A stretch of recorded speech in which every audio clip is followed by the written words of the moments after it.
what's going on, everyone? Dustin Koppel here, and I'm the traveling disc golfer. We are playing in Mineola, Texas. We're going to be playing the Preserves. This is a beautiful course, but be aware of alligators, snakes, and of course the Texas Longhorns. I gotta watch out for those too. So we are going to be doing a 400 subscriber giveaway, giving away a beautiful Luna, kind of with the rainbow stamp there, in a Get Freaky zone. All you got to do is subscribe to the channel and comment. If you're already a subscriber, just leave a comment in this video. So hole one, we're going to be playing the orange. These are where the signs are. They do have blues.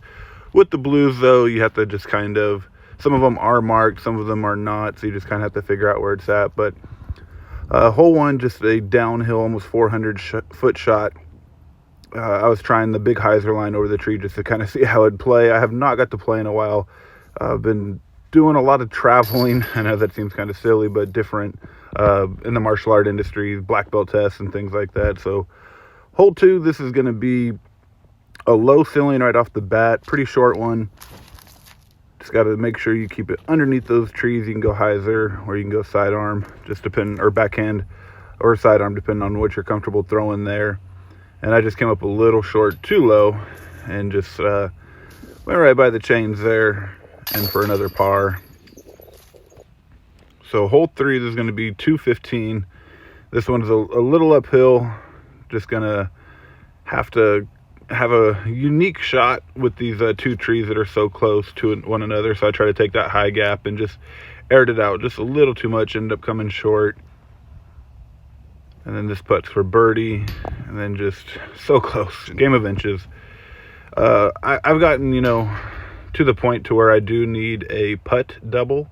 So, I found a good look-alike, so you're going to see maybe just wearing a different outfit, but I do have a putt double now.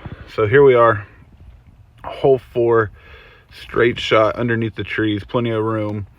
And this course is just absolutely gorgeous. You have, it's a nature preserve, obviously. Just a ton of open land. And you're going to see some swamp-like lake features here soon, too. And just different bodies of water. But they use this land very well. The course flows extremely well. So this shot, at first looking at it, thought the two little twin trees that are there, the basket was behind it, but it was actually before it. So you do want to hyzer in before that, or else you'll end up long like I did here. So tapping in for a par. So hole six, 255, this is going to be another straight shot. They do have a lot of straight shots on here just because of how wide open it is, but they do use the trees and shape it somewhat well to where you have to make sure you get clean off the tee. So here we are, another birdie. Moving on, hole seven, this is going to be 262. This one is going to be pretty wide open, and then coming into the trees, low ceiling. Got to keep it coming in at the very last second low, kind of skip in there. And these trees were very low. And then here I am putting for another birdie. Or maybe it was my putt double. You won't be able to tell. Hole four, this is where the gators come into play. We did not see any gators this day, though. But be very careful, because you can see a lot of tracks of where they are coming in and out of the bushes to the right, though. So pretty cool. You can go around those trees or through the trees. I ended up going through them. And I was a little hesitant, not gonna lie. I did not want to run it because the swamp and all those bushes right there are pretty close to that. So just got to be cautious on that one. So hole nine, another par four, a little over 460. Got all those trees blocking it. And then you have cool little longhorns in the back. Totally went blank on the name there for a second. So you get to see a lot of those on this one. So just got to have a good drive. And then something that'll fade a little bit. Going through the trees, would be somewhat difficult. There are a lot of trees, so you got to make sure you take this path. I'm sure you could get through there. You know how discs can be sometimes. So here we go, hole 10, 257. This one is actually, at first I did not know it, but there's water right behind that. So you got to be cautious. I'm glad I did not. I was trying to land on top of this little hill. I just went a little too wide and landed kind of at the base of the hill. But I am glad that I did not go too deep with that hyzer, or else I probably would have ended up in the water. And then after I saw the water, like maybe 10 feet behind it, 8 feet behind it, a little cautious on running it as well. And then here I am tapping in for another par. So hole 11, this one's going to be pretty straightforward. You can hyzer, sidearm, whatever you're comfortable throwing, but the sidewalk is right there, just kind of giving it a little bit of a challenge. So got to watch out for the OB behind the basket. Don't overthrow it.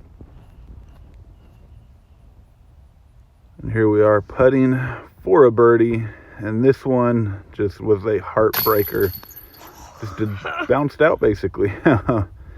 Here I am trying a new putting style, tapping in for par. So hole 12, this is going to be a fun hole right here. You got a little tree in the way, and then they put the basket really close to this tree that's just covered in brush. So like I said, very unique. Even though it's wide open, they do a great job utilizing the surrounding areas to make you judge your distance and watch that as well. So here we are going for a birdie. Ended up just a little shy of it. Just going to be straddle putting for another par. Hole 13, another par 4, 444.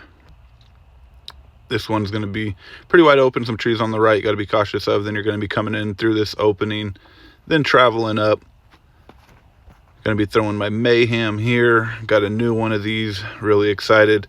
Always enjoyed how some of those can turn over a little bit, then come in.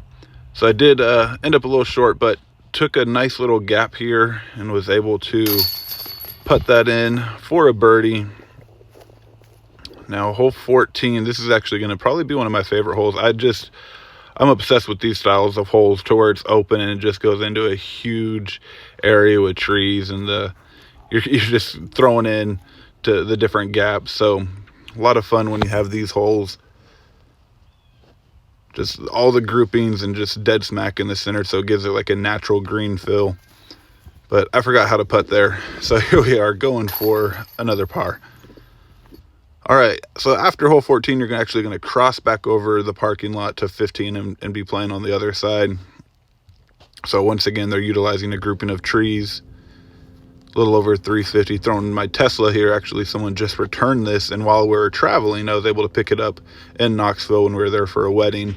So I was kind of grateful to have it back. I really enjoy the Tesla as one of my fairway drivers. So ended up putting through the trees for a birdie on that one. So this is, I believe, one of the shorter holes on the course, and a really cool opening. Once again, they just do a great job utilizing the gaps that they have available. But I have to come in from that left side and then work it to the right. And I went a little long on it. So tapping in for a par here. Now they do have a wishing well that's actually pretty close to it. So wish for a birdie on the next hole.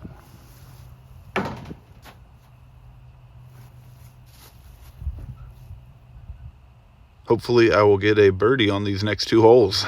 So this one's going to be throwing over the pond. There's actually a ton of frogs that were jumping in. And when I say a ton of frogs, it's probably like 100 frogs that we walked by just in that short amount of time. But throwing over the water. And then from here, just tapping in. Really cool totem pole that they have right behind it. So hole 18, final hole.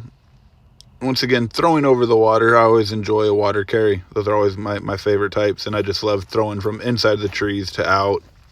And I thought I was about to ace this one. Just ended up a little short.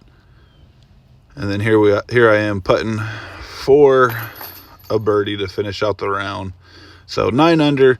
This course was absolutely fun.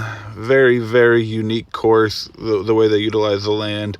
A lot of cool little features in it, but definitely a friendly course, or a beginner friendly course. So if you get a chance, Mineola, Texas, check it out.